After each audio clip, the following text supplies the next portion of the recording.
Welcome to Dead Good Book Reviews. I'm Judith, and today I'm bringing you a review of H.G. Parry's The Unlikely Escape of Uriah Heep.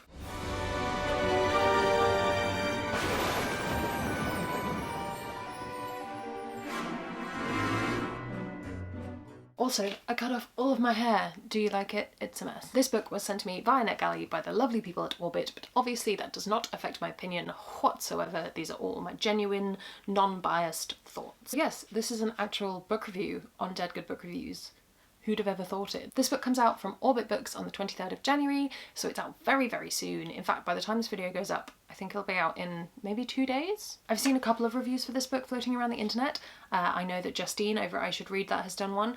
I haven't watched any of them yet. I've started a few and then thought, no, should probably save that till after I filmed my review. So if there is any overlap with any of those videos, I promise it's just that we have similar tastes. So if you read a lot like I do, or if you just kind of live in the bookish world, you'll be a bit familiar with the concept of a book lover's book. The best example of a book lover's book that I can think of from recent years is Bridget Collins' The Binding, which if you haven't encountered, it was everywhere. And it was one of these books that was completely sold on the idea of, if you like books, you'll like this book. It was about bookbinding. I didn't enjoy it very much, I must say. However, this is not a review of The Binding. I'm just trying to demonstrate that often these books that are meant to be for people who love books tend to fall pretty flat. They're marketed on how pretty they are, they're marketed on they involve a library of some kind, and you know, as book lovers, and I'm guilty of this as much as anyone, you lap it up and then you read it and you're like, oh, this was just a high concept story that had a book in it. Not the case with The Unlikely Escape of Uriah Heep. This book is phenomenal. It is being marketed as a book lover's book, but I actually think this is the first time where I've gone, yeah, I do love books, and this is a book for me. The Unlikely Escape of Uriah Heep, which I'm gonna start just calling this book because that takes a long time to say, follows the story of two brothers. You have Rob, who is kind of your classic suburban, not dad, but suburban bloke. He's got a wife, he's got a job, he's got, you know, fairly decent relationship with his family, pretty standard guy. Then you have his younger brother Charles, who is a scholar working at the university where they are. I'll get onto the setting in a minute. Unlike Rob, Charles is a little bit extraordinary in that he has the power to pull characters out of books. The first encounter we have between the two brothers in the book, it's not a spoiler, it's really early on, is that Charles has pulled Uriah Heep out of David Copperfield and he's gone lost. Rob's looking after Charles and it becomes apparent that there's some other magical person out there in the world doing something like this. And so the book's kind of a murder mystery, kind of a fantasy, a thriller, whodunit kind of thing. It covers a whole host of genres, not all of which I'm familiar with, but the best thing I can just say is that this is a fun book. It gets to some really sad places, but it's super, super fun. The first thing I want to talk about in this book is how the author H.G. Parry creates settings. I think it's one of the strongest things about this story. So the actual book is set in New Zealand, which I thought was a fabulous choice. It would have been so easy to set the book in London and just have this Dickensian story overlapping with actual London. But to set the book in New Zealand, it kind of hammers home that idea that books travel the world, and the more people that read books, the more different interpretations we have because everyone's coming at things from a different perspective. I thought that was so clever. Now that I read a lot more than I used to, as you may be able to tell, I very rarely get that feeling of falling through the pages of a book. Do you know what I mean? That feeling where you look up from a book and you realise you've been reading for hours, or you've missed your bus stop. I very rarely get that anymore, and that kind of blinking out of that other world you've been in, and I fully had that in this book. And to have that in a book that is arguably set primarily in a normal setting was amazing. So Parry manages to create these beautiful settings that you go from like cozy academic studies to streets in a fantastical Dickensian London. As I say, you go to suburban homes and everything just feels right and everything feels so rich without feeling like you're being hammered by metaphor. It's so rich and wonderful to read. It's really, really good. I was a bit wary at first reading a book with two male protagonists, just because I typically don't get on with one male protagonist. So to add in a whole other and make their dynamic that they're brothers, I was like, maybe this isn't going to be for me. But actually, it's really nice. I thought it was a really lovely sibling relationship that was depicted. You have this kind of fraternal bond between the two of them, so they do genuinely care about each other, but equally the book doesn't ignore when one of them's being annoying, so you never get the sense that both of them are completely virtuous, or that it's just because they're brothers they have to like each other. It genuinely feels like they care about each other, and you get a genuine sense of the frustrations as well. It's a very realistic sibling relationship. In the world of fantasy fiction, more often than not, if you have two brothers, they're trying to kill each other for the crown, so it was quite refreshing to read something like this.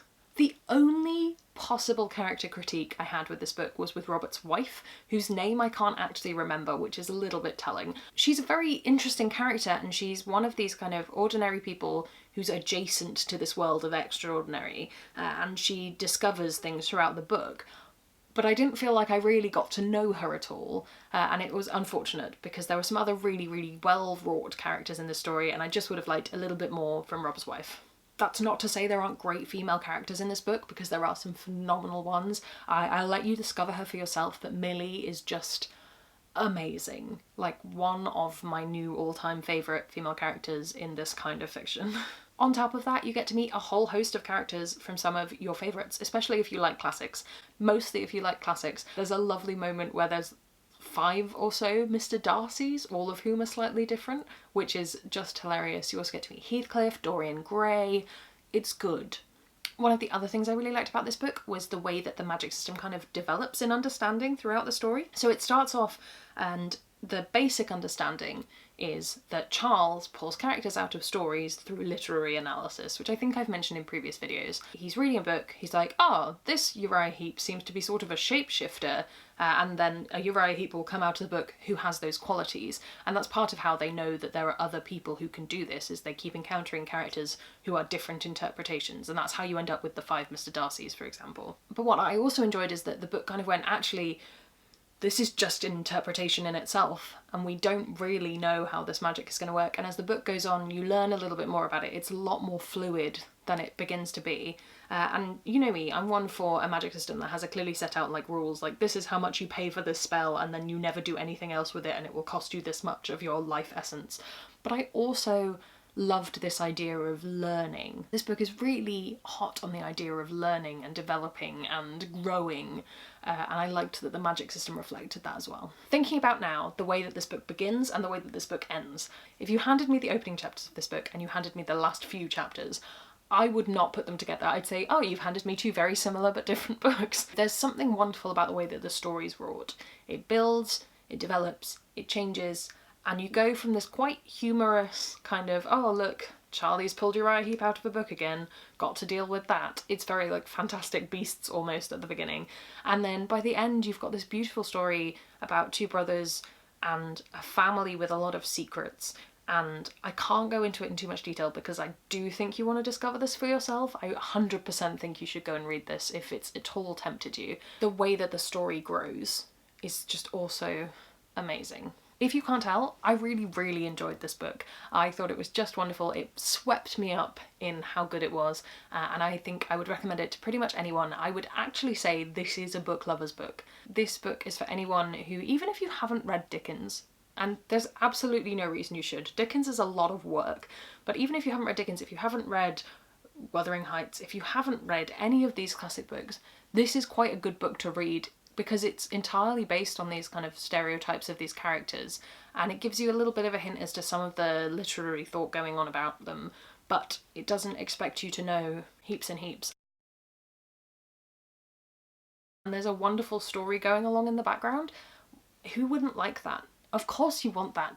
Go and read it. I should now insert some fun pictures of me when I was in David Copperfield a few years ago, by which I mean like 8 years ago. I won't say I had the same experience as some other people where this book made me want to immediately go off and read all of the classic books involved, but I think it would probably be a good place to start if you are the kind of person who, if you hear about a book in another book, you want to pick it up. It might be a good kickstart if you did want to read Dickens, maybe. Overall, I gave this book 5 out of 5 stars. I really enjoyed it. Barring like tiny nitpicky critiques, my overwhelming feeling when I read this book was, gosh, I want to read this again. I want more books like this. I'm really, really excited for this book to come out on the 23rd of January, and I hope that you can read it and I hope that you enjoy it. If you have already read this, or if you're looking forward to it, do comment below with what you think about it, what you're excited about, or one of your upcoming releases that you're really, really looking forward to. If you like this video, you can like it, you can comment, you can share it, you can subscribe, that really helps me out. You can follow me on all of my socials, and I will see you in the next one.